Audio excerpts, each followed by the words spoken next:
Há monstros que não se escondem debaixo da cama. Eles sentam na mesa de jantar, rezam antes das refeições e chamam a si mesmos de família. A minha história que conto hoje é com certeza uma das mais pesadas que você vai ouvir. Me chamo Viviane Rosa dos Santos, hoje com 78 anos e mais de meio século de silêncio pesando sobre meus ombros. Nasci e vivi toda a minha vida no interior do Rio Grande do Sul, numa pequena cidade onde o vento minuano sopra forte no inverno e os segredos das famílias são guardados com mais zelo que as próprias terras. Muitos por aqui me conhecem apenas como Vó Vivi, a senhora de cabelos brancos que vende doces na feira aos sábados e nunca perde a missa das 6. Poucos imaginam o que carrego dentro de mim desde os meus 10 anos de idade. Contar isso é algo que mexe comigo, por isso eu quero pedir para vocês curtirem o vídeo e se inscreverem no canal para eu ficar alegre com o apoio de vocês. Eu também quero conversar com vocês nos comentários, então comenta aí de onde vocês estão assistindo este vídeo. Sinto que é hora de contar minha história. Não por mim, esse peso já aprendi a carregar, mas por todas as crianças que, assim como eu, tiveram sua infância roubada por mãos que deveriam proteger. Talvez, ao ouvir meu relato, alguém encontre coragem para agir antes que o silêncio se torne uma prisão perpétua. Meu lar na infância era uma casa simples de madeira, pintada de azul claro, com um pequeno alpendre na frente onde minha mãe colocava vasos de gerânios vermelhos. Éramos uma família modesta, como a maioria na nossa região. Meu pai, Ernesto, trabalhava duro na lavoura de arroz, saindo antes do nascer do sol e voltando quando as estrelas já enfeitavam o céu. Minha mãe, Carolina, além de cuidar da casa e dos filhos, fazia pães e doces para vender na vizinhança. Eu era a mais velha de 3 irmãos. Depois de mim, vinham o Paulo, 2 anos mais novo, e a Rosinha, que mal completara 5 anos. Nossa vida era simples, marcada pelo trabalho duro e pelos pequenos prazeres. O cheiro do pão saindo do forno à tarde, as histórias que mamãe contava antes de dormir, os banhos de rio nos dias quentes de verão. Éramos pobres, mas felizes à nossa maneira, até que a tragédia bateu à nossa porta naquele fatídico 12 de maio de 1957. O dia começou cinzento, com uma chuva fina e constante que não dava trégua. Acordei mais cedo que o normal com o som da tosse de minha mãe vindo do quarto ao lado. Não era uma tosse comum. Era profunda, áspera, como se algo estivesse se rasgando dentro dela. Quando entrei no quarto dos meus pais, vi mamãe deitada, o rosto vermelho de febre, os lábios com uma coloração estranha que não reconheci na época, mas hoje sei que era cianose. Mãe, tá tudo bem? Perguntei, assustada com a visão dela naquele estado. Ela tentou sorrir, mas o esforço pareceu custar-lhe muito. Só uma gripe brava, minha flor. Logo passa, mas não passou. Ao longo da manhã, sua condição piorou rapidamente. A febre subia, a respiração ficava mais difícil. Meu pai, que normalmente estaria na lavoura àquela hora, não tinha saído devido à chuva forte. Quando viu o estado dela, seu rosto endureceu de preocupação. Vou levar a Carolina para o hospital em Santa Luzia, ele disse, referindo-se à cidade vizinha, maior que a nossa, onde havia um pequeno hospital. Vivi, você fica responsável pelos pequenos até eu voltar. Naquela época, meu avô paterno, Augusto dos Santos, morava conosco. Ele tinha vindo para nossa casa após a morte de minha avó, cerca de 8 meses antes. Era um homem alto, de ombros largos mesmo aos 68 anos, com mãos calejadas de décadas trabalhando como capataz em fazendas da região. Tinha um bigode grisalho bem aparado e olhos que pareciam sempre avaliar tudo ao redor com uma frieza calculista. Eu fico de olho nos pequenos, Ernesto, disse meu avô, colocando a mão no ombro de meu pai. Leva a Carolina e não se preocupa com nada aqui. Meu pai assentiu, grato. Envolveu minha mãe em cobertores e a carregou para a carroça que usávamos para ir à cidade. A última imagem que tenho dela é de seu rosto pálido contrastando com os cobertores escuros, seus olhos encontrando os meus uma última vez, enquanto papai a levava para fora sob a chuva implacável. Cuida dos teus irmãos, Vivi. Logo estou de volta, ela sussurrou, sua voz quase inaudível.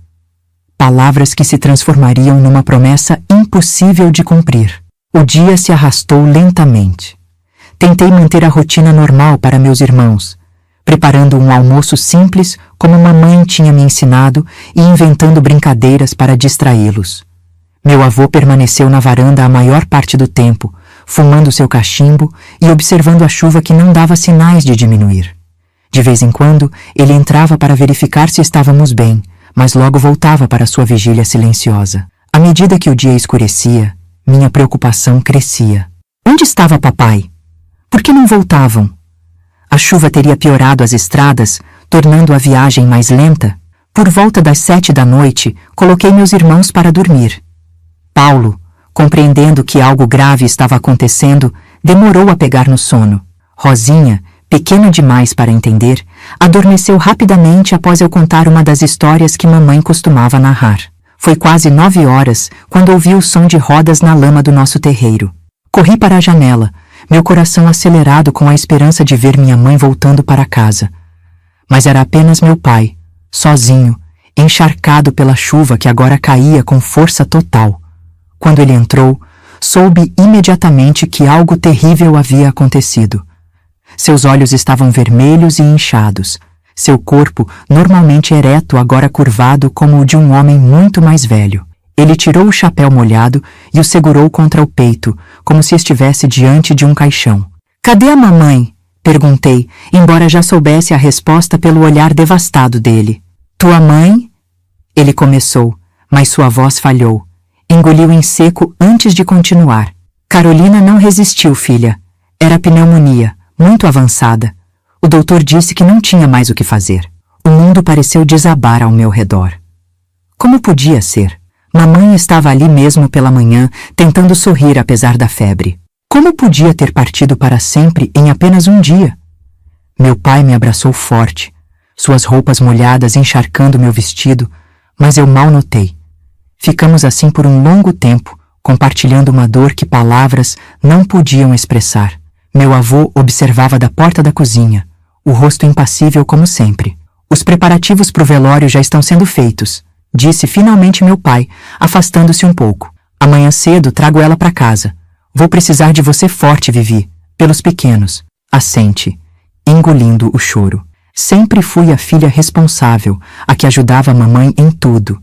Agora precisava ser ainda mais. "Vai descansar, filho", disse meu avô a meu pai. "A viagem foi longa e amanhã será um dia difícil. Eu fico de olho nos pequenos com a Vivi." Meu pai olhou para mim, hesitante, mas o cansaço era evidente em cada linha de seu rosto. "Tenta dormir um pouco, filha. Sei que é difícil, mas vai precisar de forças." Concordei novamente, embora soubesse que o sono seria impossível naquela noite. Papai foi para o quarto, aquele que até poucas horas antes compartilhava com mamãe. O som abafado de seu choro atravessou as paredes finas da nossa casa por horas. Fiquei na sala, sentada à mesa, olhando para o nada. A chuva continuava lá fora, como se o próprio céu chorasse por minha mãe. Meu avô sentou-se do outro lado da mesa, servindo-se de uma dose de cachaça que guardávamos para visitas. "Toma um gole", ele disse, estendendo o copo para mim. "Ajuda nem a adormecer a dor." Hesitei. Nunca tinha bebido álcool na vida e sabia que mamãe não aprovaria, mas mamãe não estava mais ali, e a dor em meu peito parecia que ia me engolir por inteiro. Aceitei o copo e dei um pequeno gole. A bebida queimou minha garganta, fazendo meus olhos lacrimejarem ainda mais. Tomei outro gole, maior desta vez. "Isso mesmo", meu avô murmurou, enchendo novamente o copo quando terminei. "A vida é dura, Viviane. Melhor aprender isso cedo." Não sei quantas doses bebi naquela noite.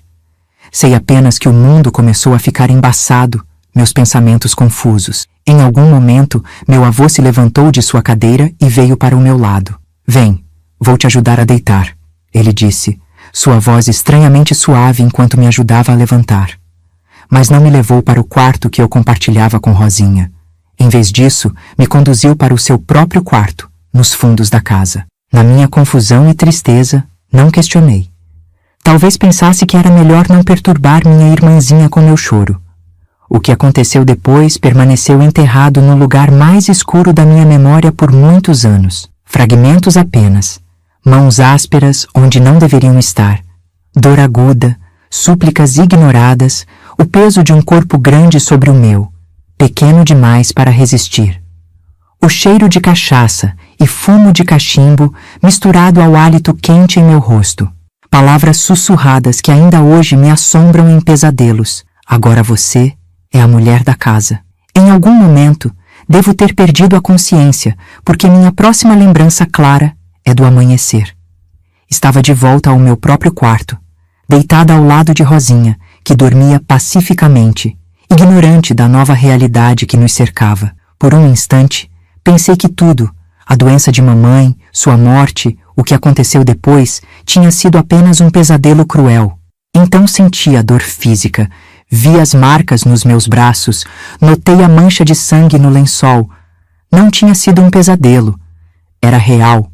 Tudo era real. E minha mãe realmente estava morta. E no mesmo dia em que a perdi, perdi também minha inocência, minha infância, minha confiança no mundo. Naquele momento, algo dentro de mim se fechou. Um portão de ferro desceu sobre minhas emoções, trancando tudo dentro. Levantei-me cuidadosamente para não acordar Rosinha. Troquei de roupa, lavei o rosto na bacia de água que mantínhamos no quarto. Olhei-me no pequeno espelho na parede e vi uma pessoa diferente. Ainda com o rosto de uma menina de 10 anos, mas com olhos que haviam envelhecido décadas em uma única noite. Saí para a cozinha para preparar o café da manhã como fazia mamãe. Era o dia do velório dela, e eu sabia que a casa logo estaria cheia de vizinhos e parentes.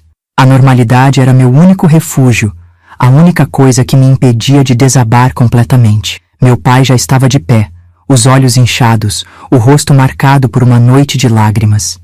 Ele me abraçou novamente e precisei de toda a minha força recém-descoberta para não me desfazer em seu abraço, para não gritar a verdade sobre o que havia acontecido. Vou buscar tua mãe agora. Ele disse, a voz rouca. Cuida dos pequenos quando acordarem. Assenti mecanicamente. Cuidar dos pequenos. Era o que eu faria daquele dia em diante. Cuidar dos pequenos e manter o silêncio. Porque quem acreditaria em mim? Quem se colocaria contra a palavra de um homem respeitado como meu avô? E como poderia eu trazer mais dor a meu pai, que acabara de perder o amor de sua vida? Assim começou meu longo inverno de silêncio. O dia em que perdi minha mãe e muito mais. O dia em que aprendi da maneira mais cruel que o mundo não é um lugar seguro, especialmente para uma menina. O dia em que aprendi que às vezes os monstros têm o nosso próprio sangue. E fiquei em silêncio por tanto tempo que quase me esqueci de como era ter voz. Até que algo aconteceu que mudou tudo. Mas isso é história para nosso próximo encontro. Os dias que se seguiram ao enterro de minha mãe passaram como uma névoa densa sobre os campos no inverno gaúcho. O velório foi um borrão de rostos conhecidos, abraços que não conseguiam me aquecer e palavras de consolo que não alcançavam meus ouvidos. Lembro apenas do caixão simples de madeira clara, do rosto de mamãe. Sereno demais, como se fosse uma boneca de cera, não a mulher vibrante que cantarolava enquanto amassava o pão, e de como segurei firme as mãos de meus irmãos durante todo o tempo. Paulo, com seus 8 anos, entendia o suficiente para chorar sem parar. Rosinha, pequena demais para compreender a finalidade, perguntava repetidamente quando mamãe acordaria. Cada pergunta era uma faca que retorcia em meu peito. Na nossa pequena comunidade, o luto tinha seus rituais próprios. As mulheres assumiram a cozinha, enchendo nossa despensa com comida que duraria semanas. Pães caseiros, cucas, conservas, linguiças, queijos. Os homens se revezavam para ajudar meu pai na lida do campo, sabendo que ele não teria condições de tocar tudo sozinho nos primeiros tempos. A solidariedade era o único consolo tangível naqueles dias. Mas as visitas foram diminuindo gradualmente. A vida tem sua própria urgência, e as pessoas voltaram às suas rotinas. Uma semana após o enterro, éramos novamente apenas nós. Um pai devastado pela perda, 3 crianças órfãs de mãe e um avô cujos olhos agora me seguiam pela casa como um predador espreitando.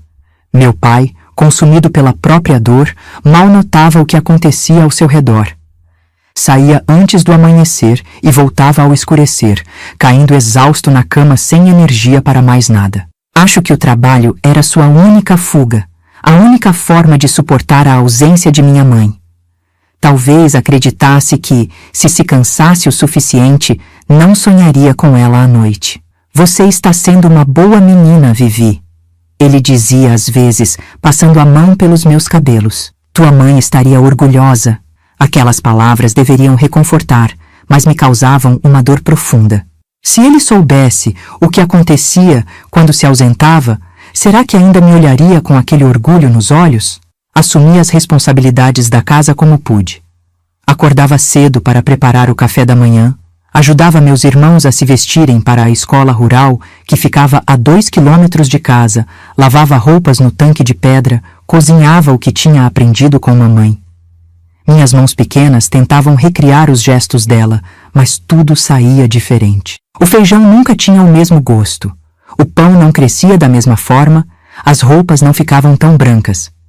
Cada fracasso era um lembrete doloroso de sua ausência. À noite, quando todos dormiam, eu chorava silenciosamente no travesseiro, abafando os soluços para não acordar Rosinha que dormia ao meu lado. Chorava por mamãe, por mim, pelo peso de responsabilidades grandes demais para ombros tão pequenos. Mas principalmente, chorava pelo terror que crescia em meu peito cada vez que ficava sozinha com meu avô. Depois daquela primeira noite, ele se tornou mais cuidadoso, mais metódico.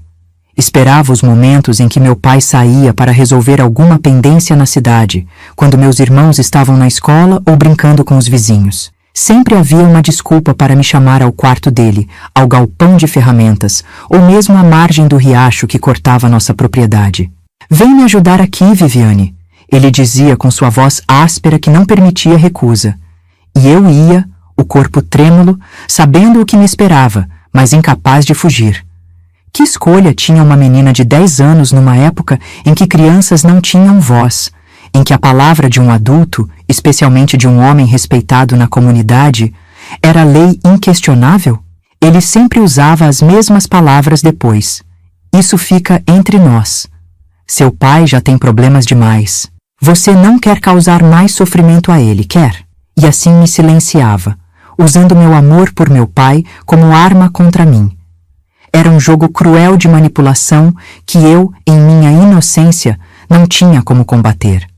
Acreditava realmente que contar a verdade mataria meu pai de desgosto, que seria minha culpa se nossa família, já fragilizada pela perda de mamãe, se desintegrasse completamente. Os meses se arrastaram nesse pesadelo contínuo. O inverno chegou com toda sua força ao sul, trazendo geadas que embranqueciam os campos de manhã e noites tão frias que podíamos ver nossa respiração dentro de casa.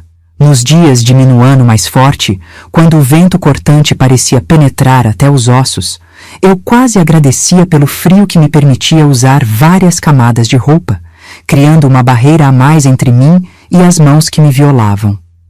Com o tempo, aprendi a me ausentar mentalmente durante aqueles momentos. Enquanto meu corpo estava preso ali, minha mente fugia para longe, para as histórias que mamãe contava, para os campos verdejantes onde costumávamos colher flores na primavera, para um futuro distante onde eu seria grande o suficiente para fugir dali com meus irmãos. Era uma forma de sobrevivência, uma dissociação que me permitia suportar o insuportável. Em agosto daquele ano, quando completei 11 anos, percebi com horror que meu corpo começava a mudar. Pequenos botões doloridos surgiram em meu peito, anunciando uma puberdade precoce que só piorava a minha situação. Meu avô notou essas mudanças com um interesse que me enchia de náusea. Tá virando mocinha, hein? Ele comentou um dia, seus olhos percorrendo meu corpo de uma forma que me fez querer desaparecer. Tua mãe também desenvolveu cedo. Tentei esconder as mudanças como podia.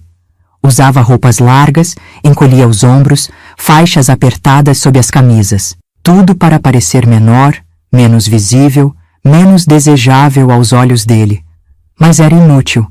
Naquele verão, começamos a receber visitas frequentes de uma prima distante de meu pai, tia Lourdes, uma senhora viúva de seus 50 anos que morava na cidade. Ela vinha aos domingos trazia bolos e doces para nós e observava nossa situação com olhos atentos que pareciam ver mais do que os outros. Esta menina está magra demais, ela comentou certa vez a meu pai. E esses olhos parecem os de alguém muito mais velho. Foi a primeira vez que alguém notou algo. Senti um misto de esperança e pânico. Parte de mim queria que ela descobrisse tudo, que levasse aquele segredo pesado para longe de mim. Outra parte tremia de medo das consequências, da possibilidade de não ser acreditada, de causar uma tempestade na família.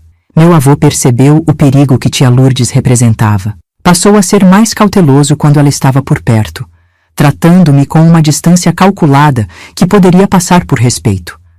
Mas seus olhos mandavam mensagens claras. Ninguém acreditaria em mim. Eu não tinha escolha, senão me calar. À medida que o tempo passava, desenvolvi pequenos atos de resistência. Pequenas rebeliões que provavelmente passavam despercebidas pelos outros, mas que para mim representavam batalhas importantes na guerra silenciosa que travava. Passei a dormir com uma tesoura sob o travesseiro. Comecei a acordar antes de todos para trancar as portas do quarto que dividia com Rosinha. Inventava doenças quando ficaria sozinha com ele, mas minha maior arma era o silêncio. Não o silêncio da vítima, mas o do observador.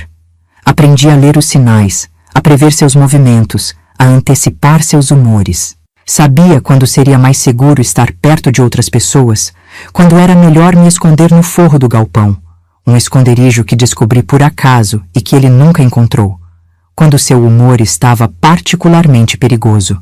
Em março de 1958, quase um ano após a morte de minha mãe, aconteceu algo que mudaria o curso de nossa história familiar para sempre. Era um sábado, lembro com clareza. Meu pai havia ido à cidade vender alguns produtos da nossa pequena horta e comprar suprimentos. Paulo e Rosinha estavam na casa de vizinhos, participando de uma festa de aniversário. Eu estava sozinha em casa com meu avô, limpando o fogão a lenha, quando ele apareceu na porta da cozinha. — Vem cá, Viviane, ele ordenou, com aquele tom que não admitia negativas. Meu coração disparou. Conhecia bem aquele tom, aquele olhar. Mas naquele dia, algo dentro de mim se rebelou. Talvez fosse o desgaste de quase um ano vivendo naquele inferno.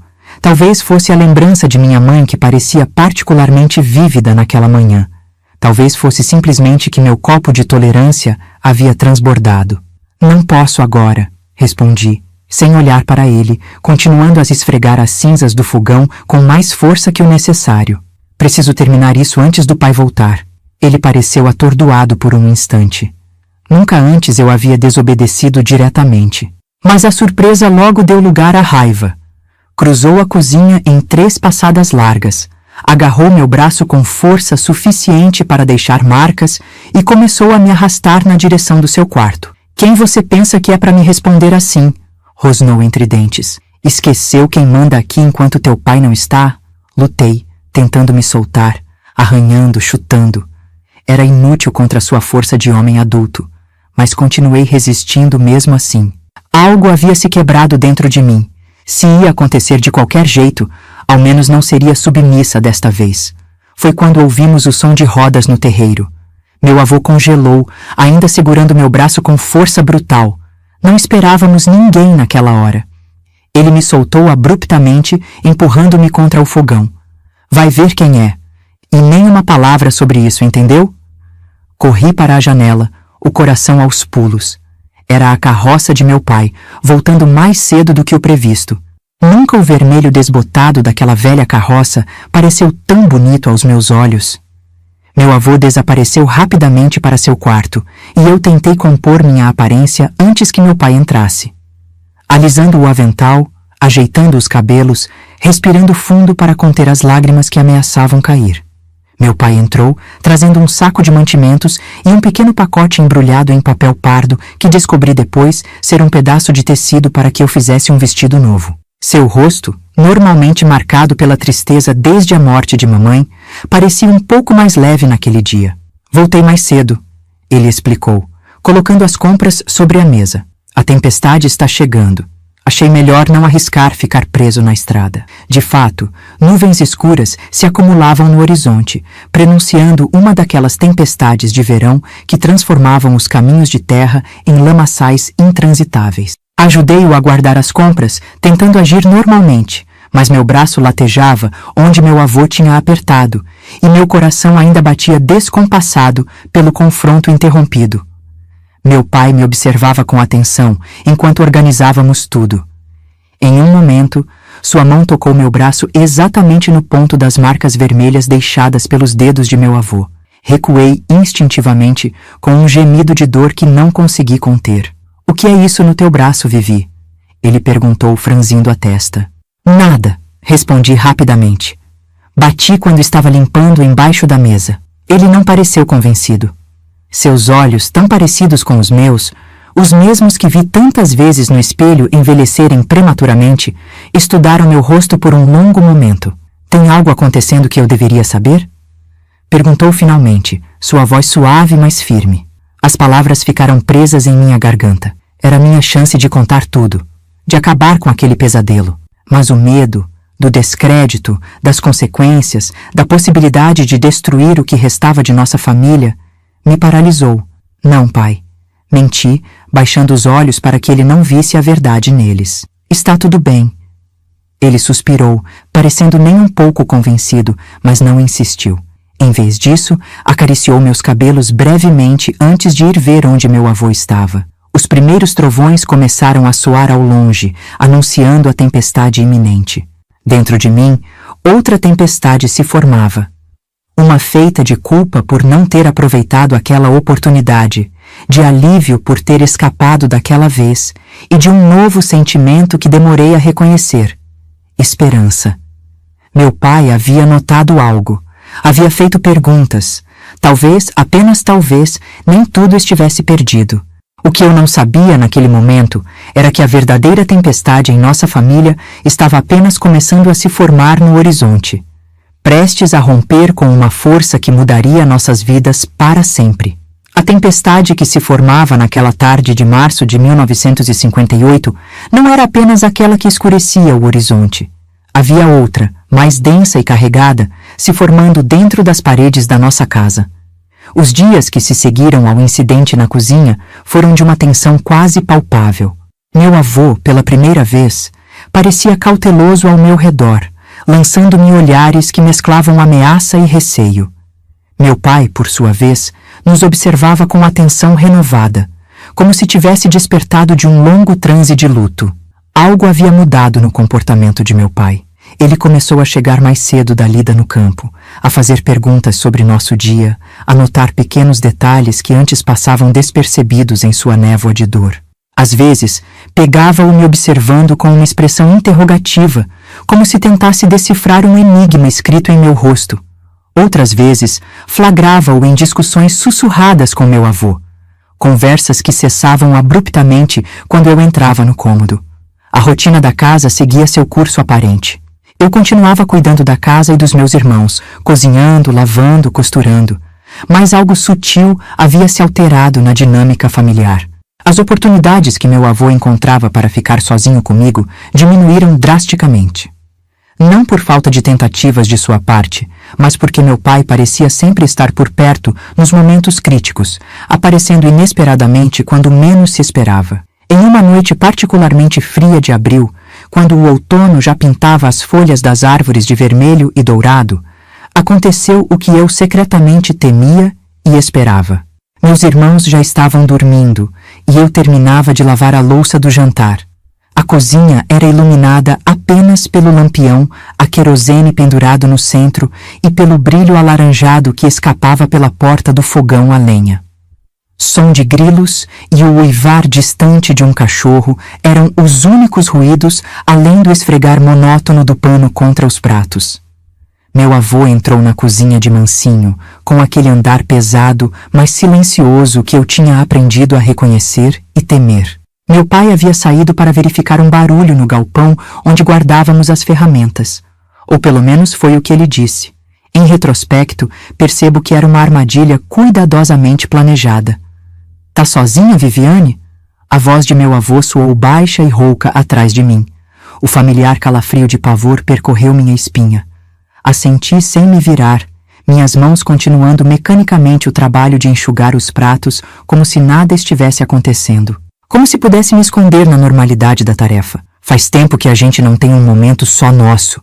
Ele continuou, aproximando-se. Pude sentir seu hálito misto de fumo e cachaça na minha nuca. Teu pai anda muito grudado ultimamente, não? Suas mãos pesadas pousaram em meus ombros pequenos e senti minhas pernas fraquejarem. Já sabia o que viria a seguir. O mesmo pesadelo que se repetia há quase um ano. Fechei os olhos com força, procurando por aquele lugar distante na minha mente onde costumava me refugiar. O que está acontecendo aqui? A voz de meu pai, cortante como nunca antes a ouvira, quebrou o silêncio. Abri os olhos para vê-lo parado na porta da cozinha, uma expressão que mesclava incredulidade e fúria crescente em seu rosto normalmente gentil. Meu avô retirou as mãos dos meus ombros como se tivessem sido queimadas, dando um passo para trás. Nada, filho, respondeu com falsa casualidade. Só estava conversando com a menina. Conversando? A voz de meu pai era baixa, contida, mas seus olhos queimavam. Não foi isso que me pareceu. Um silêncio denso desceu sobre a cozinha, quebrado apenas pelo crepitar da lenha no fogão. Eu permanecia congelada, o prato meio enxuto ainda em minhas mãos, incapaz de me mover ou falar. Tinha imaginado este momento, o momento em que meu segredo seria revelado, centenas de vezes, mas agora que estava acontecendo, não conseguia emitir um único som. Vai para o teu quarto, Vivi, ordenou meu pai, sem desviar os olhos de meu avô. Hesitei por um instante, dividida entre o alívio de poder escapar e o medo do que aconteceria quando saísse. Vai, repetiu ele, desta vez com mais firmeza. Larguei o prato e o pano de prato e passei rapidamente por meu pai na direção do corredor que levava aos quartos. Mas em vez de ir para meu quarto, parei no escuro do corredor, o coração martelando tão forte que temia que pudessem ouvi-lo. O que você estava fazendo com a minha filha? A voz de meu pai soou novamente, agora que pensava que eu estava longe. Já disse, só estávamos conversando, respondeu meu avô, mas sua voz tinha um tremor sutil que nunca tinha ouvido antes. Você está imaginando coisas. Estou... A voz de meu pai adquiriu um tom perigoso. Há semanas observo vocês dois, as marcas nos braços dela, o jeito como ela se encolhe quando você se aproxima, os pesadelos à noite. Acha que sou cego ou estúpido? Ela é uma menina desajeitada, vive se machucando, e quanto aos pesadelos, perdeu a mãe, é normal. Não me tome por idiota! A voz de meu pai explodiu, fazendo-me encolher no escuro do corredor. Ontem à noite fiquei acordado, fingindo dormir. Vi você tentando entrar no quarto dela. Vi você insistindo mesmo quando ela disse que estava doente. Um silêncio atordoado seguiu aquelas palavras. Então meu pai tinha visto. Tinha notado. Não estava tão alheio quanto eu pensava. Uma onda de alívio me percorreu, seguida imediatamente pelo terror do que viria a seguir. Você não entende. A voz de meu avô soou diferente agora, conciliatória. A menina confunde as coisas. Ela precisa de uma figura materna e, como não tem, às vezes interpreta mal. Cala a boca! Meu pai gritou, e ouvi o som de algo se quebrando. Um prato, talvez, ou uma xícara. Não ouse insinuar que minha filha está mentindo. Eu não fiz nada que ela não quisesse. A voz de meu avô assumiu um tom mais desafiador. Ela vem me provocando há meses, se oferecendo. É mulher antes do tempo, igual a mãe. O som que se seguiu foi como um trovão dentro da cozinha, o impacto de punho contra carne. Ouvi um grunhido de dor e o barulho de móveis sendo arrastados, objetos caindo. Estavam lutando. Nunca mais fale da minha falecida ou da minha filha. A voz de meu pai rugiu. O som da briga aumentou. Tapei os ouvidos, aterrorizada, mas não consegui bloquear o barulho. Vidro quebrando, madeira estalando, grunhidos de dor e esforço. Então, um baque particularmente forte, seguido de um silêncio súbito. Corri de volta à porta da cozinha, movida pelo pânico. A cena que encontrei ficará para sempre gravada em minha memória. Meu pai em pé, ofegante, com os punhos sangrando, Meu avô caído no chão de terra batida, imóvel, uma mancha de sangue se espalhando sob sua cabeça, onde havia atingido a quina do fogão a lenha. Pai! Minha voz saiu como um sussurro. Meu pai se virou para mim, o rosto transformado pelo choque e pela realização do que acabara de acontecer. Por um instante, pareceu não me reconhecer, como se olhasse através de mim para algum ponto distante. Então, seu olhar clareou. Vivi, ele disse, a voz quebrando. Eu disse para ir para o quarto. Ele está... Não consegui completar a pergunta. Meu pai se ajoelhou ao lado de meu avô, verificando o pulso em seu pescoço.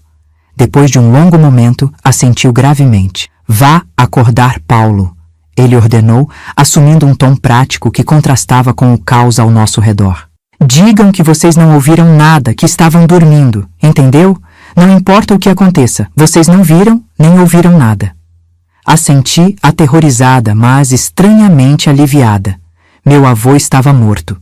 O pesadelo tinha acabado, mas outro, diferente, estava apenas começando. E Vivi, meu pai acrescentou, segurando meus ombros e olhando diretamente em meus olhos. Um dia, quando for mais velha, vou te perguntar o que realmente aconteceu nesta casa. E nesse dia, quero que me conte tudo. Mas não hoje. Hoje você não viu nada. Promete? Prometo, pai, respondi com uma maturidade além dos meus anos. As horas seguintes foram um borrão confuso. Lembro de acordar Paulo, de sussurrar a versão oficial para ele, que não ouvimos nada, que estávamos dormindo, de voltar para meu quarto e abraçar Rosinha, que por graça divina dormia profundamente através de todo o caos. Lembro do som de cavalos e vozes no meio da noite, de luzes de lampiões atravessando as frestas da janela, de homens entrando e saindo de nossa casa. Do delegado, um homem corpulento de bigode espesso, fazendo perguntas em voz baixa. Do doutor da cidade, examinando o corpo de meu avô ali mesmo na cozinha, antes que o levassem embora. Foi um acidente, Ernesto, ouvi o delegado dizer a meu pai. Qualquer um pode ver que o velho escorregou e bateu a cabeça. Podia acontecer com qualquer um, ainda mais depois de umas doses de cachaça. Talvez o delegado realmente acreditasse nisso, ou talvez apenas não quisesse se envolver em problemas entre pai e filho numa comunidade pequena onde todos se conheciam. De qualquer forma, a versão oficial foi estabelecida. Augusto dos Santos, 69 anos, havia tropeçado em estado de embriaguez, batido a cabeça na quina do fogão a lenha e falecido instantaneamente. Um triste acidente doméstico. Ninguém questionou. Ninguém suspeitou. Ou se suspeitaram, preferiram manter o silêncio, respeitando a dor de uma família já marcada pela tragédia recente da perda de minha mãe. O velório foi breve e esparsamente frequentado. Poucos moradores da vila, alguns antigos colegas de trabalho de meu avô. Nenhuma lágrima verdadeira foi derramada. Meu pai permaneceu estoico, cumprindo as obrigações sociais com a dignidade de um homem que faz o que deve ser feito, não o que deseja. Eu observei tudo com um distanciamento curioso, como se assistisse a uma peça de teatro da qual não fazia parte. Quando o caixão simples baixou à terra no pequeno cemitério da comunidade, senti um peso enorme deixar meus ombros, como se, junto com aquele corpo, estivessem enterrando os últimos meses de terror que tinha vivido. Na noite após o enterro, quando finalmente voltamos para casa e meus irmãos adormeceram, meu pai me chamou para a mesa da cozinha, o mesmo local onde dias antes a tragédia havia se desenrolado. O chão tinha sido esfregado até não restar nenhum vestígio de sangue, mas ambos sabíamos o que tinha acontecido ali. Vivi, ele começou, a voz baixa para não acordar as crianças. Nunca te perguntei diretamente, e não vou perguntar agora. Não quero que carregue esse fardo. Seus olhos, tão parecidos com os meus, estavam marejados de lágrimas contidas. A primeira verdadeira demonstração de emoção que via nele desde o incidente. Só quero que saiba que se fiz o que fiz, foi porque um pai protege seus filhos. Sempre. Não importa contra quem ou contra o quê. Ele esticou a mão sobre a mesa e segurou a minha. Era a primeira vez que realmente conversávamos desde a morte de minha mãe. Um dia, quando estiver pronta, Se quiser falar sobre isso, estarei aqui. Mas se preferir nunca tocar no assunto, também está tudo bem. O importante é que agora estamos seguros. Nós dois fizemos o que era preciso fazer, respondi, surpreendendo a ele e a mim mesma com a firmeza na minha voz. E estamos vivos, é o que importa. Ele me olhou com uma mistura de surpresa e admiração, como se estivesse me vendo de verdade pela primeira vez. Você é forte como sua mãe, disse finalmente, um pequeno sorriso triste surgindo em seu rosto cansado. Ela estaria orgulhosa. Naquele momento, sentados à mesa da cozinha na luz fraca do lampião, algo novo se formou entre nós. Um pacto silencioso, um entendimento mútuo que transcendia palavras.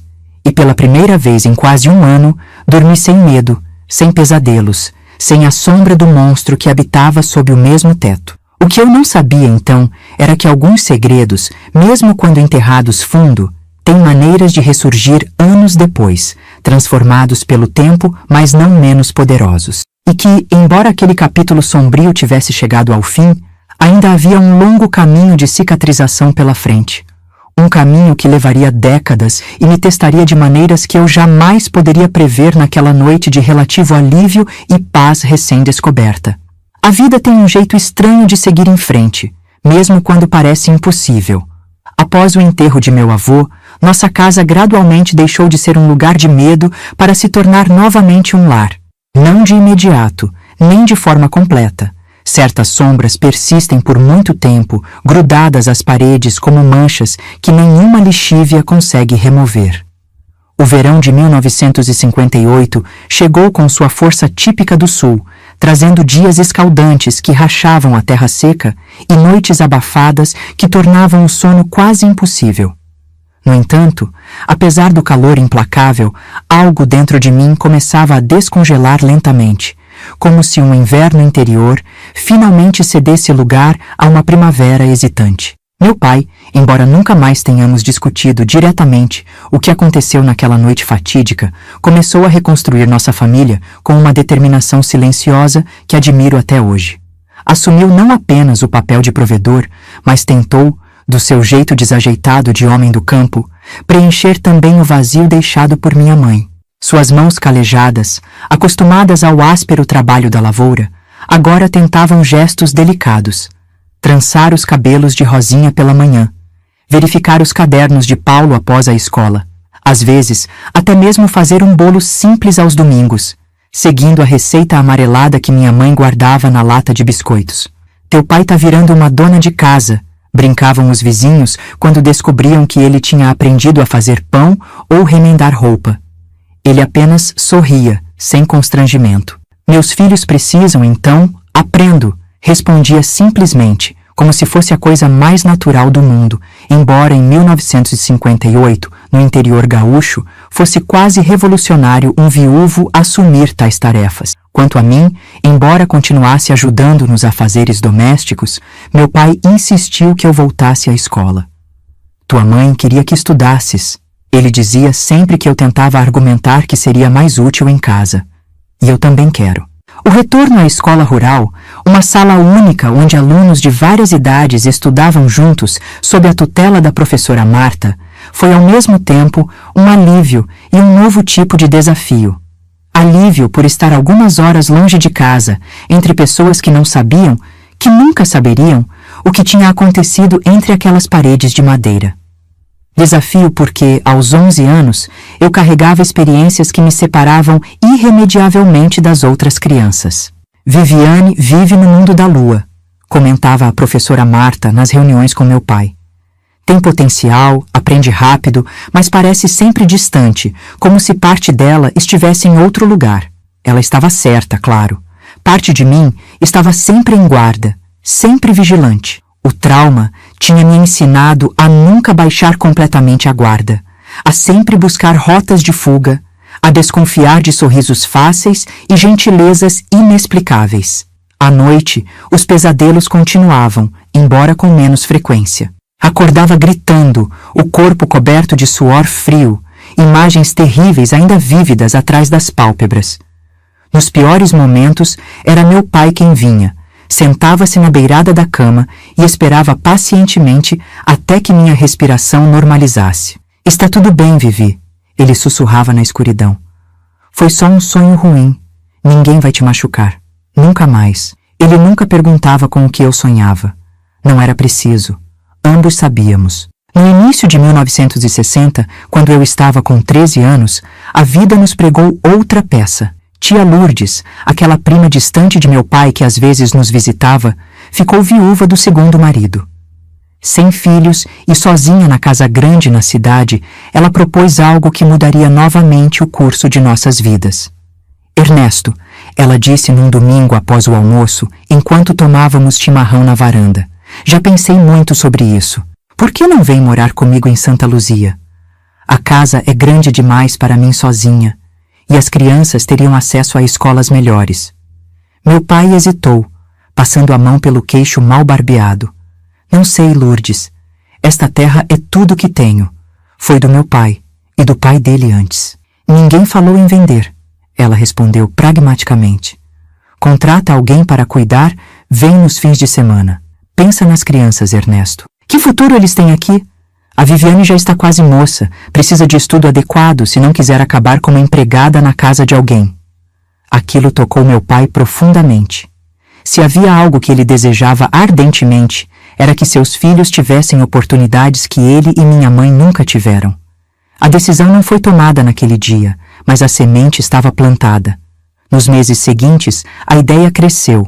Foi discutida inúmeras vezes à mesa do jantar, pesando prós e contras. Paulo e Rosinha estavam entusiasmados com a perspectiva de viver na cidade grande, que na verdade não passava de uma vila um pouco maior, com aproximadamente 5.000 habitantes. Eu tinha sentimentos mistos. Por um lado, a ideia de deixar aquela casa onde tanto sofrimento havia ocorrido era tentadora. Por outro, apesar de tudo, era o único lar que conhecia. Cada canto, cada árvore do quintal, cada pedra do caminho até o riacho continha memórias, algumas dolorosas, sim, mas outras preciosas, de tempos mais felizes, quando mamãe ainda estava viva. Em julho de 1960, no meio do inverno rigoroso, fizemos a mudança. Não levamos muito. Algumas roupas, objetos pessoais, as fotografias da família, o jogo de porcelana que tinha sido de minha mãe. O resto ficou para trás, junto com uma parte de nós mesmos. A casa de tia Lourdes em Santa Luzia era realmente grande para os padrões locais. 2 andares, com 4 quartos, sala de estar separada da sala de jantar, uma cozinha espaçosa com fogão a lenha e outro a gás, uma modernidade que nos impressionou enormemente. E até mesmo um banheiro interno com água encanada, luxo que nunca tínhamos experimentado. Cada criança terá seu próprio quarto, anunciou tia Lourdes para delírio de Paulo e Rosinha, que sempre tinham compartilhado espaços apertados. A adaptação à nova vida não foi simples. Meu pai, acostumado ao trabalho físico na lavoura, agora tinha um emprego num armazém local, atendendo balcão, fazendo entregas. Suas mãos, antes calejadas pela enxada, agora manuseavam cadernetas e calculavam contas. Nas primeiras semanas, ele voltava para casa com um olhar perdido, como se não soubesse exatamente quem era nesta nova realidade. Quanto a mim, fui matriculada no grupo escolar Nossa Senhora das Graças, administrado por freiras. Era um ambiente completamente diferente da escolinha rural. Salas separadas por série, várias professoras, disciplinas específicas, uniformes impecáveis, regras estritas. No primeiro dia, olhando para aquelas dezenas de meninas em suas saias pregueadas e blusas brancas engomadas, senti um medo que não experimentava desde os tempos sombrios em nossa antiga casa. Você vai se acostumar, garantiu tia Lourdes, ajeitando minha gravata azul marinho pela 3ª vez. É uma das melhores escolas da região. Um diploma daqui abre portas. Eu não disse nada, mas duvidava que algum dia me acostumaria a pertencer àquele mundo. As outras meninas vinham de famílias estabelecidas na cidade, filhas de comerciantes, do farmacêutico, do tabelião, até mesmo do prefeito. Eu era a menina do interior, com sotaque carregado e maneiras rústicas, usando um uniforme de segunda mão que tia Lourdes tinha conseguido com uma conhecida. Os primeiros meses foram de um isolamento quase total. Sentava-me sempre no fundo da sala. Falava apenas quando diretamente questionada pelas freiras. Evitava o recreio ficando na biblioteca sob o pretexto de estudar. Não era apenas timidez. Era uma barreira protetora que eu havia erguido ao meu redor. Um muro invisível que mantinha o mundo a uma distância segura. Academicamente, no entanto, floresci. Descobri nos livros um refúgio, um mundo alternativo onde podia escapar das complicações da realidade. A irmã Cecília, professora de português, foi a primeira a notar meu talento para escrita e leitura. Você tem um dom com as palavras.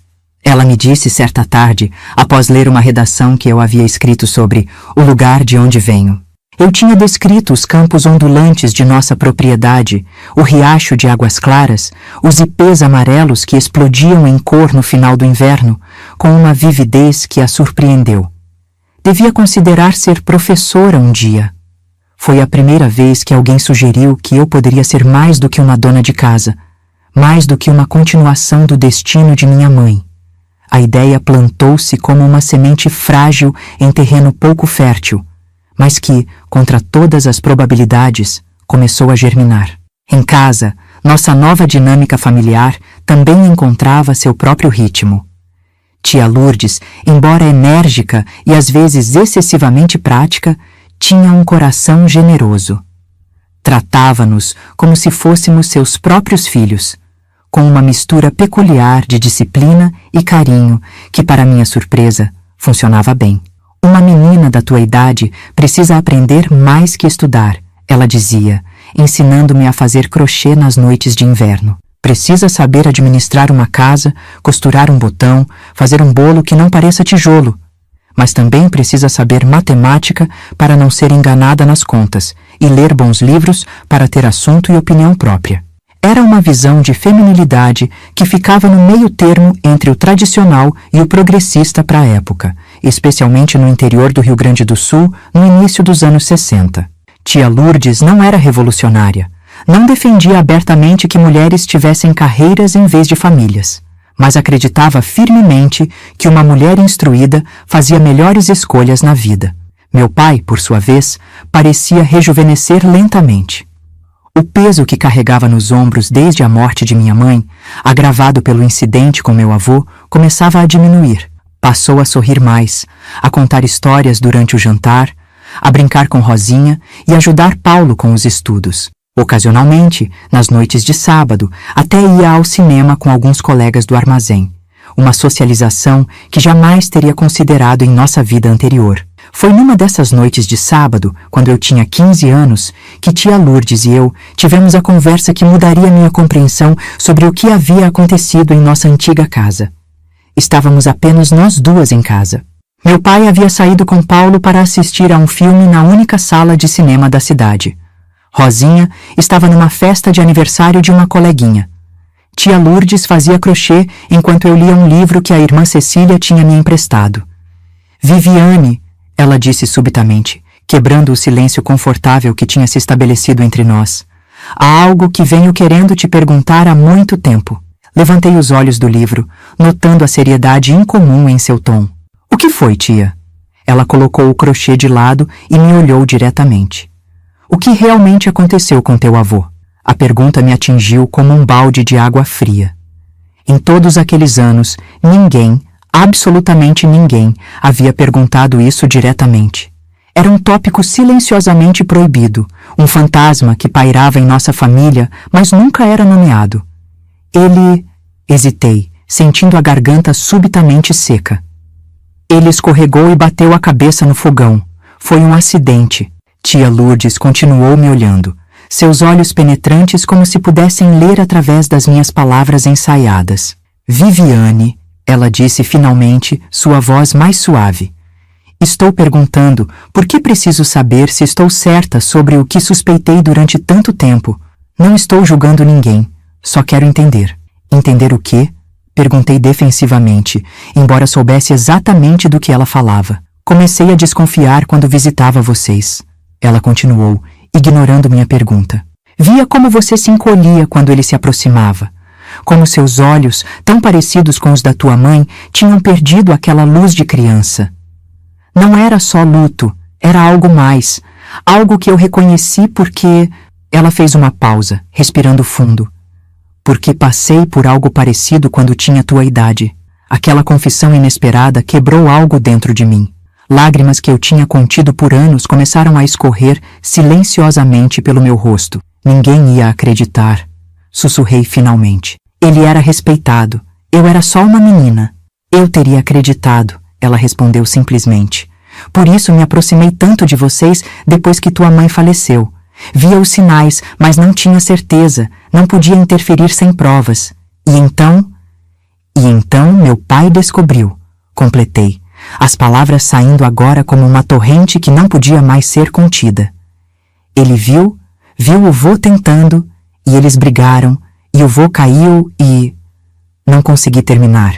Tia Lourdes levantou-se de sua poltrona e veio sentar-se ao meu lado no sofá, envolvendo-me num abraço que era ao mesmo tempo protetor e compreensivo. Pela primeira vez desde que tudo acontecera, permiti-me chorar de verdade. Não os soluços silenciosos contra o travesseiro à noite, mas um choro aberto, visceral, que sacudia todo o meu corpo. Seu pai fez o que precisava ser feito, ela disse quando finalmente me acalmei. Qualquer pai que se preze teria feito o mesmo. Como soube? Perguntei, enxugando as lágrimas com as costas das mãos. Como teve certeza? Quando se vive o suficiente, certas coisas ficam claras. Ela respondeu enigmaticamente. Depois, com um suspiro, acrescentou. E seu pai me contou, logo depois de vocês se mudarem para cá. Ele precisava desabafar com alguém e decidiu confiar em mim. Fiquei em silêncio, absorvendo aquela informação. Então meu pai tinha falado sobre o assunto, apenas não comigo. Por que está me contando isso agora? Perguntei finalmente. Tia Lourdes segurou minhas mãos entre as suas, seus olhos encontrando os meus com uma intensidade rara. Por que você carrega esse fardo há tempo demais, Viviane? Carrega em silêncio, achando que precisa proteger seu pai, seus irmãos, até a mim. Mas segredos assim adoecem a alma. Consomem a pessoa por dentro, como ferrugem no ferro. Acredite, eu sei. Ela fez uma pausa, como se decidisse até onde devia ir. O que aconteceu naquela casa não foi sua culpa, nem foi culpa do seu pai. A única pessoa culpada já pagou pelo que fez. E agora é hora de você começar a se libertar desse peso para poder realmente viver. Aquela conversa, embora dolorosa, foi o primeiro passo verdadeiro em minha jornada de cura. Não foi mágico nem instantâneo. As cicatrizes não desapareceram da noite para o dia, mas algo fundamental mudou. Eu não estava mais sozinha com meu segredo. Havia alguém que sabia, que compreendia, que não me julgava pela parte que eu pensava ter tido naquele pesadelo. Nos anos que se seguiram, gradualmente encontrei minha voz. Com a orientação de tia Lourdes e o apoio silencioso mas constante de meu pai, comecei a reconstruir-me não como vítima, mas como sobrevivente. Cada pesadelo enfrentado, cada lembrança processada, cada novo dia vivido plenamente era uma vitória contra o passado que tentava me definir. As cicatrizes permaneceram, claro. Algumas visíveis apenas para mim, outras que afetaram relacionamentos, escolhas, medos. Mas cicatrizes também são marcas de cura. Testemunhos silenciosos de batalhas vencidas contra adversidades que poderiam ter nos destruído, mas não conseguiram. E foi assim, entre dores e curas, quedas e levantamentos, que cheguei à idade adulta, não intacta, não perfeita, mas íntegra e, finalmente, senhora do meu próprio destino. Os anos se desenrolaram como as páginas de um livro antigo. Alguns capítulos mais suaves, outros mais ásperos, mas todos compondo a história que me trouxe até aqui, aos meus 78 anos, sentada nesta varanda de madeira no mesmo interior gaúcho que me viu nascer. O tempo embranqueceu meus cabelos, marcou meu rosto com rugas que contam histórias sem palavras, curvou levemente minhas costas, mas não conseguiu dobrar meu espírito. Não depois de tudo que enfrentei. A década de 1960 trouxe mudanças profundas não apenas para mim, mas para o Brasil inteiro. Enquanto o país vivia seus próprios tumultos políticos, eu finalizava os estudos no Colégio das Freiras, em Santa Luzia. A irmã Cecília, aquela que primeiro vislumbrou em mim um potencial além das limitações da minha origem, insistiu para que eu prestasse o exame para a escola normal. Você tem vocação para ensinar, Viviane. Ela me dizia com aquela certeza serena que caracterizava sua personalidade. Seria um desperdício se contentasse com menos. Tornei-me professora primária em 1965, aos 18 anos. Meu primeiro emprego foi numa escola rural não muito diferente daquela onde iniciei meus próprios estudos. A sala única, as carteiras desgastadas pelo uso, os alunos com idades variadas, tudo me trazia lembranças agridoces da minha própria infância. Mas agora eu estava do outro lado, na posição de quem guia, de quem protege. Foi nesse mesmo ano que meu pai se casou novamente, com Lourdes, aquela que tinha sido nosso porto seguro nos momentos mais difíceis. Não foi surpresa para ninguém. Os dois haviam desenvolvido uma parceria silenciosa ao longo dos anos, um companheirismo que eventualmente floresceu em algo mais profundo. Paulo, então com 16 anos, e Rosinha, com 13, aceitaram o desenvolvimento com naturalidade. Para eles, tia Lourdes já era praticamente uma mãe há anos. Lembro do casamento simples na igreja matriz de Santa Luzia. Meu pai, aos 45 anos, parecia nervoso como um adolescente, ajeitando constantemente o terno emprestado que não assentava bem em seus ombros largos de trabalhador. Lourdes, com um vestido azul claro discreto e um pequeno arranjo de flores no cabelo grisalho, irradiava uma felicidade contida, apropriada para uma viúva de sua idade. Você está feliz com isso, não está, Vivi? Meu pai me perguntou na véspera da cerimônia, quando nos encontramos sozinhos na varanda da casa. Claro que estou, pai, respondi com sinceridade. Vocês merecem essa chance. Ele assentiu, aliviado, e então disse algo que ficaria para sempre gravado em minha memória. Sabe, tem dias que ainda acordo pensando na tua mãe. Acho que uma parte de mim sempre vai amá-la, mas aprendi que o coração da gente pode expandir, pode amar de novo, sem trair o que sentiu antes. Fez uma pausa, seus olhos se perdendo no horizonte onde o sol começava a se pôr, pintando o céu de vermelho e dourado. Acho que é assim com a dor também, Vivi. Ela não desaparece completamente, mas podemos aprender a carregar sem que nos destrua. Era a conversa mais próxima que tínhamos tido sobre tudo o que acontecera anos atrás. Nem ele nem eu mencionamos diretamente os eventos daquela noite fatídica, mas não era preciso. Havia um entendimento entre nós que transcendia palavras. No ano seguinte, conheci Antônio. Ele era o novo médico da cidade, recém-formado em Porto Alegre, idealista e cheio de planos para melhorar a saúde da população rural. Nosso primeiro encontro foi na escola onde eu lecionava. Ele havia ido vacinar as crianças contra a poliomielite, parte de uma campanha nacional. A professora também precisa tomar a vacina? Ele brincou ao me ver organizando as crianças em fila. Já tomei todas as vacinas necessárias, doutor. Respondi com uma formalidade que fazia parte da minha armadura contra o mundo. Mas obrigada pela preocupação. Nos meses seguintes, Antônio aparecia com frequência cada vez maior na escola, sempre com alguma desculpa médica plausível. Verificar a visão dos alunos, distribuir informações sobre higiene bucal, ministrar palestras sobre prevenção de verminoses. Mas seus olhos invariavelmente me buscavam na sala, e suas visitas sempre se estendiam com conversas após o término do expediente escolar. Resistir a ele foi minha primeira reação instintiva. O trauma da adolescência havia erguido muros ao redor do meu coração, tornando-me cautelosa com qualquer aproximação masculina. As poucas amigas que fiz ao longo dos anos frequentemente me provocavam sobre minha solteirice prolongada, sem compreenderem realmente o abismo de desconfiança que existia dentro de mim. Você não pode passar a vida inteira sozinha, Viviane, dizia minha colega Helena, professora de ciências, enquanto corrigíamos provas juntas. O doutor, Antônio é um bom partido e está claramente interessado. Estou bem assim, respondia automaticamente. Tenho meus alunos, minha família, meus livros. Nem toda mulher precisa de um marido para se sentir completa. Era verdade, em parte. Tinha construído uma vida significativa sem depender de um relacionamento romântico.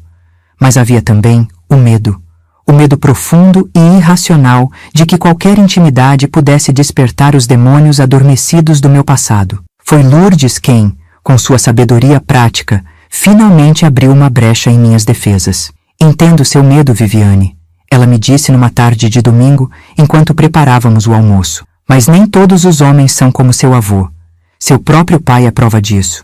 E se você continuar fugindo da possibilidade de amar, estará permitindo que aquele homem continue controlando sua vida, mesmo depois de morto. Suas palavras me atingiram com a força de uma revelação. Estava, de fato, deixando que o fantasma do meu avô ditasse meus limites, minhas possibilidades. Era uma forma insidiosa de prisão autoimposta. No verão de 1967, permiti finalmente que Antônio me levasse para jantar em Santa Rosa, a cidade maior mais próxima. Estava tão nervosa que mal conseguia comer os pastéis que ele pediu como entrada. Relaxe, ele sorriu, percebendo meu desconforto. É só um jantar, não estou te pedindo em casamento. Ainda. Aquele ainda deveria ter me assustado, mas estranhamente me fez sorrir. Havia algo na honestidade direta de Antônio que desarmava as minhas defesas. Nosso namoro progrediu lentamente, com um cuidado quase reverencial de sua parte. Ele parecia intuir, sem que eu precisasse explicar, que havia feridas em mim que precisavam de tempo para cicatrizar completamente. Nunca pressionou por intimidade física além do que eu estava confortável em dar. Nunca questionou meus ocasionais recuos inexplicáveis. Numa noite estrelada, sentados à beira do açude nos arredores da cidade, tomei a decisão mais difícil e libertadora da minha vida. Contei a ele tudo, sobre minha mãe, sobre meu avô, sobre a noite em que meu pai inadvertidamente se tornou um assassino para me proteger. Falei sem olhá-lo diretamente, meus olhos fixos nas águas escuras que refletiam o céu pontilhado de estrelas. Quando terminei, houve um longo silêncio. Temi ter cometido um erro irreparável, ter destruído qualquer possibilidade de um futuro com ele. Finalmente, reuni coragem para olhá-lo. Lágrimas silenciosas escorriam pelo seu rosto. Viviane, ele disse finalmente, sua voz embargada pela emoção.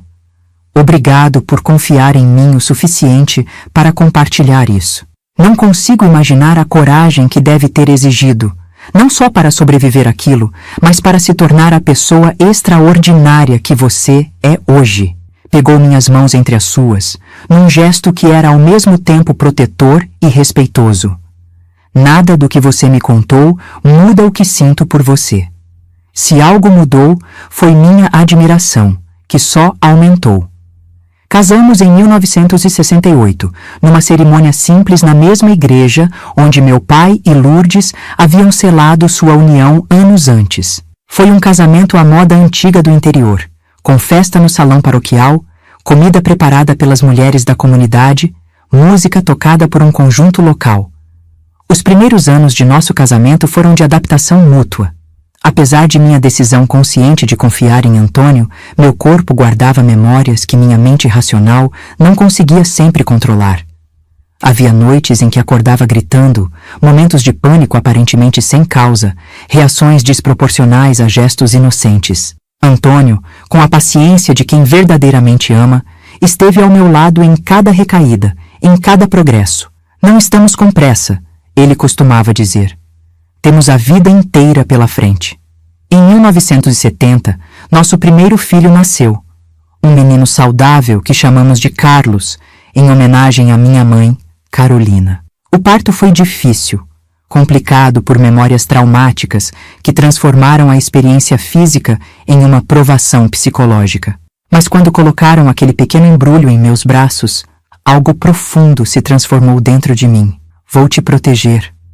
Sussurrei para o bebê, que me olhava com olhos azuis arregalados, tão parecidos com os meus. Nada nem ninguém vai te machucar enquanto eu viver. Era uma promessa que ecoava a que meu próprio pai tinha feito a mim, embora tardiamente. Um círculo se fechava, enquanto o outro se abria. 2 anos depois, nossa família se completou com o nascimento de Maria, uma menininha de cabelos escuros e sorriso fácil, que desde o início mostrou a determinação que seria sua marca registrada vida afora. A década de 1970 passou rapidamente. Entre fraldas, primeiros passos, primeiras palavras, viagens ocasionais a Porto Alegre para visitar os pais de Antônio, noites sem dormir com crianças febris, alegrias cotidianas que gradualmente curavam antigas feridas. Continuei lecionando, assumindo eventualmente o cargo de diretora da mesma escola onde comecei minha carreira. Em 1980, aos 33 anos, enfrentei outra perda significativa. Meu pai faleceu de um ataque cardíaco fulminante, enquanto trabalhava no pequeno pomar que mantinha nos fundos da casa em Santa Luzia. Foi encontrado por Lourdes, caído entre as laranjeiras que cultivava com tanto carinho. Tinha apenas 60 anos. O enterro foi uma experiência surreal. O mesmo cemitério onde, tantos anos antes, havíamos enterrado meu avô, agora recebia meu pai. Dois homens tão diferentes quanto o dia e a noite, unidos apenas pelo sangue que compartilhavam, mas não pelos valores ou pelo caráter. Enquanto observava o caixão descer à terra, uma tempestade se formava no horizonte. Grandes nuvens negras avançando rapidamente, trazendo consigo ventos fortes e os primeiros pingos pesados de chuva. Era como se o próprio céu prestasse uma homenagem àquele homem simples que tinha feito o que precisava ser feito para proteger sua filha, carregando depois o peso daquele ato pelo resto de sua vida, sem jamais se queixar. Até o tempo veio se despedir, comentou Paulo. Meu irmão, agora um homem de 31 anos, casado e com 3 filhos. A chuva desabou completamente quando o último punhado de terra cobriu o caixão. Não corremos para nos abrigar, como fizeram muitos dos presentes. Permanecemos ali. Eu, Paulo, Rosinha, Lourdes, Antônio e meus filhos pequenos, deixando que a água lavasse nossas lágrimas, num batismo involuntário que parecia apropriado para o momento. Foi naquele instante, encharcada até os ossos mais estranhamente em paz, que percebi o quanto minha fé tinha sido fundamental em minha jornada. Não uma fé dogmática ou ritualística, mas aquela confiança profunda de que, mesmo nas tempestades mais devastadoras da vida, existe um propósito maior que nem sempre compreendemos imediatamente. Essa fé não veio de uma epifania dramática ou de uma conversão repentina. Foi construída lentamente, através das pequenas e grandes provações que enfrentei. Cresceu nas noites em que eu, ainda criança traumatizada, olhava para as estrelas e sentia uma presença amorosa que transcendia minha compreensão. Fortaleceu-se quando, contra todas as probabilidades, encontrei em Antônio não apenas um marido, mas um parceiro que me ajudou a reconstruir a confiança que pensei ter perdido para sempre. Deus escreve certo por linhas tortas, Lourdes costumava dizer. E embora não compreendesse completamente essa afirmação na juventude, com o tempo ela ganhou significado profundo para mim. Como explicar de outra forma que uma menina abusada, traumatizada, quase destruída, pudesse não apenas sobreviver, mas florescer? Como justificar que, apesar de tudo, eu tenha encontrado amor, formado uma família, construído uma carreira significativa? Como compreender que as mesmas mãos que foram feridas agora pudessem curar, ensinar, criar?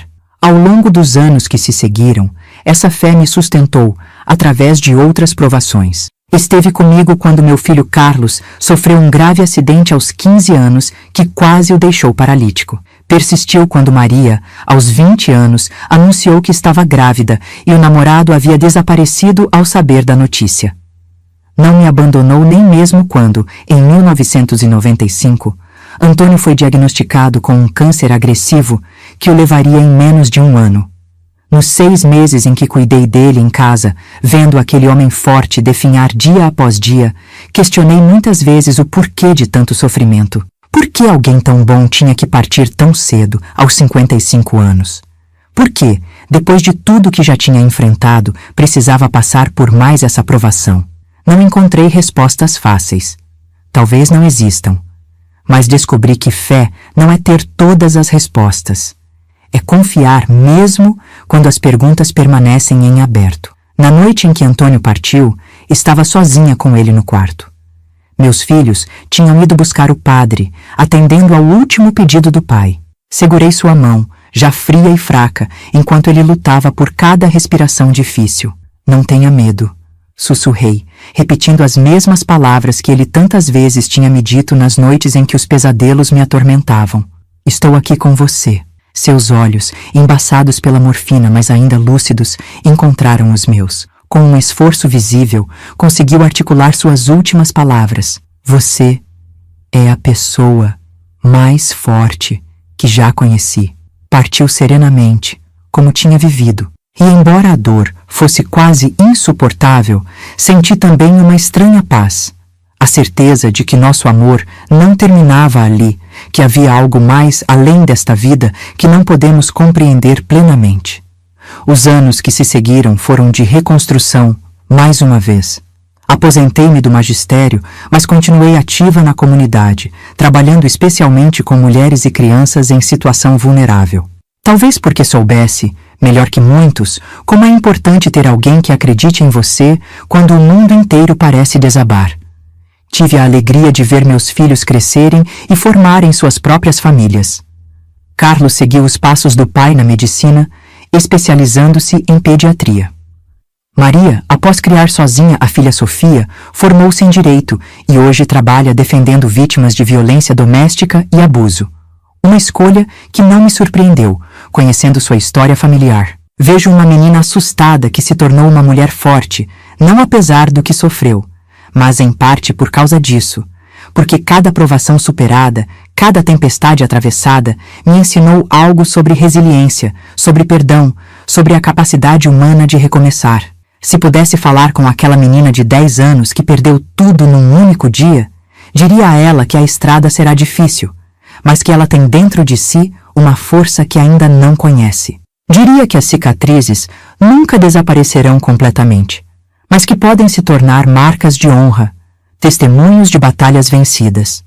Diria, acima de tudo, que ela não está sozinha, que há pessoas boas neste mundo, prontas para estender a mão quando mais precisamos, e que Deus nunca nos abandona, mesmo quando não entendemos seus caminhos. Esta é minha história. Uma história de dor, sim, mas também de redenção. Uma história sobre como a fé pode nos sustentar nas tempestades mais violentas da vida. Uma história que talvez possa trazer esperança a alguém que, neste exato momento, está passando pelo seu próprio vale de sombras, questionando se algum dia verá a luz novamente. Se você está passando por algo semelhante, saiba que não está sozinho. Que as feridas que parecem impossíveis de cicatrizar hoje podem se tornar parte da sua força amanhã. Que você é mais forte do que imagina, mais amado do que consegue perceber, e que sua história ainda não terminou. E se minha história tocou seu coração de alguma maneira, peço que compartilhe com outros que possam precisar ouvir esta mensagem de esperança. Clique no botão de curtir para que mais pessoas possam conhecer esta história e talvez encontrar coragem para suas próprias batalhas. Se inscreva no canal para acompanhar outros relatos verdadeiros de superação e fé que publicam nesse canal diariamente. E não se esqueça de entrar no nosso grupo do WhatsApp pelo link que está na descrição do vídeo. Lá compartilhamos diariamente histórias reais antes de estar aqui no canal, além de palavras de fé e esperança para começar bem o dia. É uma comunidade acolhedora, onde você pode encontrar apoio e amizade. Porque, no final das contas, é isso que nos salva. Saber que não estamos sozinhos em nossas lutas, que outros caminharam por vales semelhantes e encontraram seu caminho de volta à luz. Que Deus esteja com você, hoje e sempre.